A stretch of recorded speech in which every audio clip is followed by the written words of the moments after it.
Bonjour à tous et bienvenue dans Objectif Culture. Ravi de vous retrouver pour une nouvelle émission, une nouvelle semaine avec une invitée qui fait un travail absolument incroyable. Elle est photographe et photographe aquatique. Vous allez voir, vous allez rêver. Nous allons rêver ensemble avec son magnifique travail. Elle nous en parle. Delphine Denant, bonjour. Bonjour, merci pour cette introduction. Comme je suis ravie de vous recevoir. Et moi d'être ici, merci beaucoup.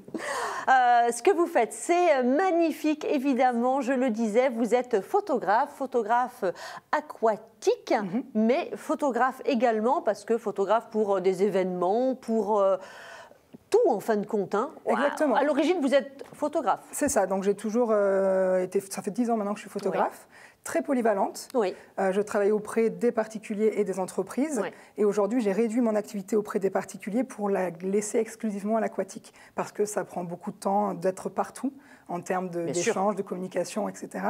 Donc j'ai réduit à l'aquatique. Et par contre, auprès des entreprises, je fais du reportage, reportage entreprise, événementiel, portrait, produit. Pas mal de disciplines. Depuis combien de temps l'aquatique et qu'est-ce qui vous dirige comme ça pour des photos sous l'eau? Eh ben je dirais que c'est la vie qui, des fois, nous apporte des choses et que ça a du sens quand elles arrivent. Donc, la photographie, je pense que depuis l'adolescence, j'ai toujours aimé... En fait, depuis l'enfance, j'ai toujours été très sensible aux images, à la publicité. Moi, je me rappelle chanter les publicités que mes parents me disaient « C'est pas possible, tu connais pas tes poésies et tu connais les publicités par cœur. » J'avais vraiment une attirance pour les visuels un peu partout. Quand je me déplaçais en ville, dans les supermarchés, etc., à l'époque, quand on est petit, qu'on sort. Moi, j'ai pas fait trop de musées quand j'étais petite. Oui. Je me suis rattrapée plus tard. Et du coup, je suis arrivée à la photographie à l'adolescence. Je savais que je voulais être dans l'image. Ah oui. Mais je ne savais pas encore si ça serait de la retouche, du graphisme ou de la photo. J'ai été passionnée. Donc, j'ai eu mes premiers appareils photo à l'âge de 15 ans. Je les avais avec moi quasi tout le temps. Je documentais, quand j'étais au lycée, les manifestations. Je faisais des photos du coucher de soleil, etc. En plus, j'habitais à oui, donc la photo, un petit peu reporter aussi. Voilà. Et puis en loisir pour documenter, photographier mes amis, les insectes, tout ce que je trouvais qui était à mon goût. Voilà. Après, j'ai fini, donc j'étais au lycée à cette époque-là.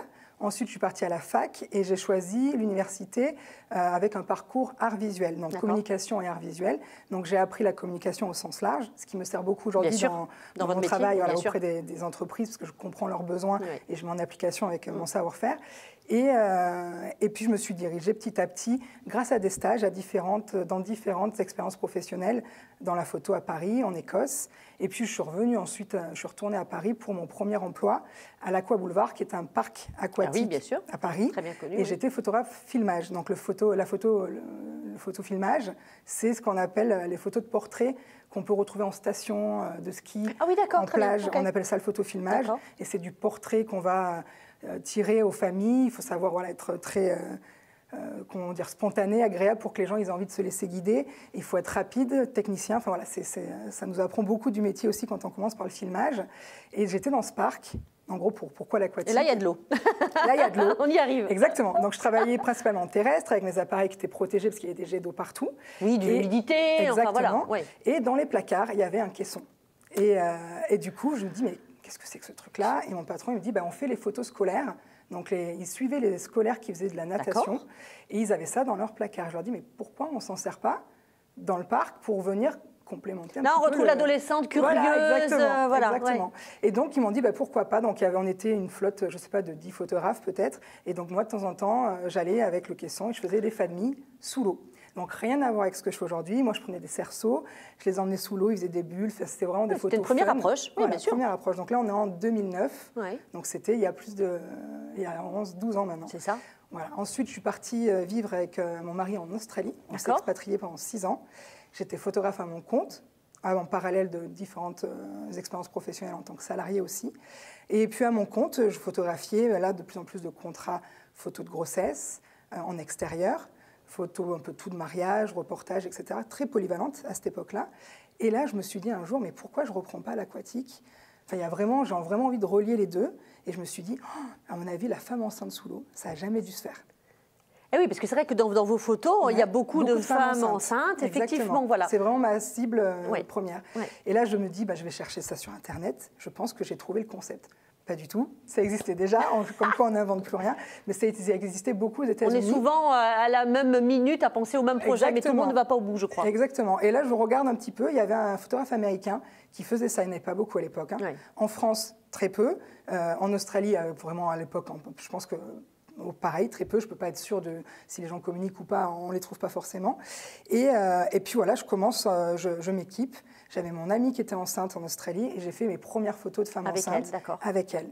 Ensuite, je suis rentrée en France et j'ai développé l'offre à mon retour en France et ça a été crescendo assez rapidement. Bon, alors après, vous êtes très très bonne photographe aussi parce que c'est vraiment d'une très belle qualité. Voilà, c'est bien de photographier les femmes enceintes sous l'eau. Alors, vous nous avez apporté voilà, le caisson, le fameux caisson. Hein, voilà. Donc ça, c'est un peu votre meilleur ami sous l'eau. Exactement. Donc, meilleur ami, en tout cas, il me passe beaucoup de son temps avec moi. C'est un caisson italien. Donc, c'est dans ce caisson que je rentre en fait mon appareil photo avec mon objectif. Et je vais pouvoir atteindre les réglages avec les molettes et les pistons. D'accord. Donc en fait, mon appareil est donc étanche, enfin le caisson est étanche, donc mon appareil ne prend pas l'eau ni l'humidité et c'est comme ça que je peux aller sous l'eau. Donc ensuite, moi je m'équipe, je suis lestée, j'ai un masque pour pouvoir y voir clair, parce que sinon on verrait trouble sous l'eau. Et puis petit à petit, je guide les mamans à aller... Alors, prendre des pauses avec vous êtes lestée. Est-ce que je suppose qu'elles sont lestées? Pas du tout, non. Elles sont pas lestées. Il faut faire attention. J'en profite de ce passage pour dire que l'aquatique, ça s'improvise pas. Moi, j'ai mis donc 12 ans à développer. En tout cas, depuis l'Australie, c'était en 2015. Donc, pas mal 6 ans maintenant ou 7 ans que je développe l'aquatique. Et j'ai mis en place vraiment un encadrement, des règles, de la sécurité. Bien sûr. J'ai créé un label aussi pour parler et dire, parce que je suis formatrice également, pour parler et expliquer justement que l'aquatique, c'est pas on emmène une maman dans des bassins où elles ont papier ou en pleine mer. Et on a quand même 2 vies entre nos mains quand on a des futures mamans, une vie quand on a des femmes ou des enfants. Il faut faire attention. Le milieu aquatique demande des règles de sécurité importantes. Donc non, oui, il y a une préparation avant la photo. Il y a une préparation. Il y a un accompagnement depuis le premier coup de téléphone. Je travaille dans des bassins où on a pied. Ça ne se voit pas sur les photos, mais je suis à 1m30, 1m40, 1m50. En fait, la maman a toujours pied. Donc en fait, elle prend sa pause et elle revient sur ses pieds. Ce qui permet aussi d'être dans le confort pour pouvoir échanger à chaque fois qu'elle a fait son petit plongeon et que je vais lui arranger, entre guillemets, un bras, une jambe, etc. Parce que c'est comme un travail de photographe en studio qui va pouvoir dire à sa femme enceinte, mets la main comme ça, le menton comme ci, sauf qu'il va lui parler en direct. Alors que moi, j'ai la difficulté d'attendre que la maman ou la femme remonte pour ensuite lui donner d'autres indications.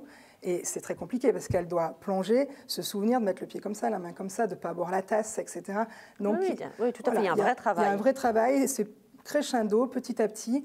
Après, il y a une réalité, les gens qui viennent vers moi sont souvent des gens qui ont une bonne sensibilité au milieu aquatique, donc qui ont fait de la natation, qui ont fait la nage synchro, des apnéistes, des plongeurs. Oui, c'est quelque chose qui est réfléchi. Voilà, bien sûr. Mais pas que, j'ai quand même, je dirais, 10 à 20% de gens qui viennent me voir parce qu'ils trouvent ça très beau et qui ne sont pas plus que ça issus du milieu aquatique. C'est sûr, quand on voit vos photos, elles sont magnifiques. On a envie aussi de venir... Alors, elles sont tellement belles que vous avez participé à un concours photographique national. C'est ça.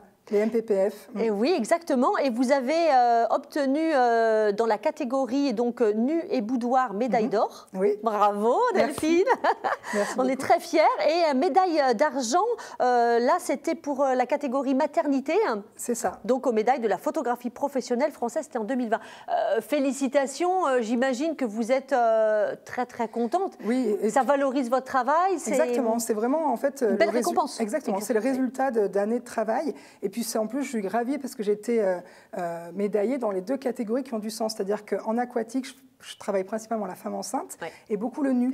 Parce que j'aime le retour au naturel, j'aime faire le lien avec bébé qui est déjà dans le liquide amniotique, dans le ventre de maman, et de remettre les mamans nues dans l'eau en connexion avec leur bébé, c'est un moment arrêté. Et donc d'avoir été nominée plus médaillée dans ces 2 catégories, c'est vraiment une récompense de tout le travail que j'ai mis en place et d'un style qui a évolué, parce qu'aujourd'hui, je suis sur un style très minimaliste, où j'efface vraiment les fonds. On ne voit pas que je suis dans des 1m20, 1m30, 1m40.